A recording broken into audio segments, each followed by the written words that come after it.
For the one thing I'm not going to do is tell people what to do. Because first of all, it's not my way. And second of all, I don't believe that's leadership. Right.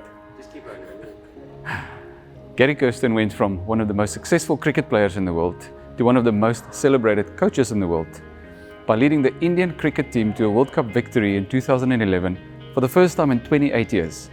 Join me on the pitch for a chat with Gary. And that's something that I heard you say, that you didn't go and teach any one of those guys any new talent because they were already talented, they were on the top of their careers. All that you did is you made sure you built a culture and you became the gatekeeper of the culture. And I'm sure that created space for very talented people to thrive in. But nowhere did I ever see you talk about the detail.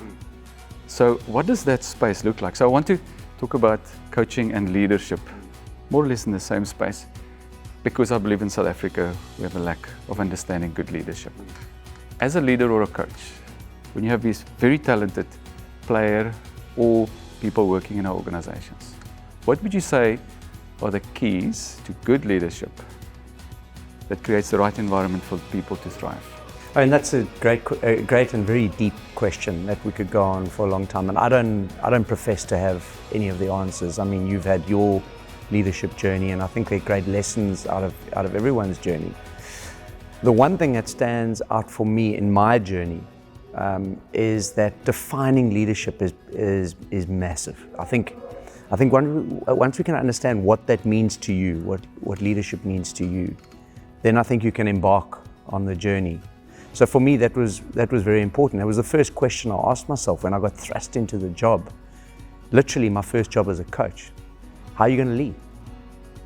You know, how are you going to help these players or this team be the best version of itself? And some of them were already big names, right? Some of them were big names, yeah. But we all knew that as a team, they were just kind of always middle of the table. They never maxed out on their abilities, which then put my leadership into question. And I remember saying to myself, well, the one thing I'm not going to do is tell people what to do. Because first of all, it's not my way. And second of all, I don't believe that's leadership. My role is to facilitate the journey. And that's what I try to do with the Indian team, but it's got to be on the back of some fundamentals. So those fundamentals were, well, who are you? You know, how are you going to represent yourself in that space? Here you are, South African, arriving to lead a group of cricketers from a different culture, a different way of viewing life. How are you going to present yourself? And I remember saying, if I've got nothing else, if I can offer them no more knowledge about the industry, because I couldn't anyway, because there were many talented cricketers there. How are you going to represent yourself? And I remember I said, there were three things I said to myself. I said, number one, the one thing that I can offer this team, that I think I can be ahead of any other coach, is I'll work tirelessly with each player individually. So the first thing I wanted to do was make sure I was available to each player individually. So I did that, and I never ran one team net session. My assistant coach ran it. All I did is I went into one net, and I had 6 or 7 players every practice come up, and I had a one-on-one with them, and I could connect with them and get to know them and build a relationship. The other thing that I said to myself is, I am not going to stand on the parapets and tell the media what we're doing right and what we're doing wrong. That's not my job.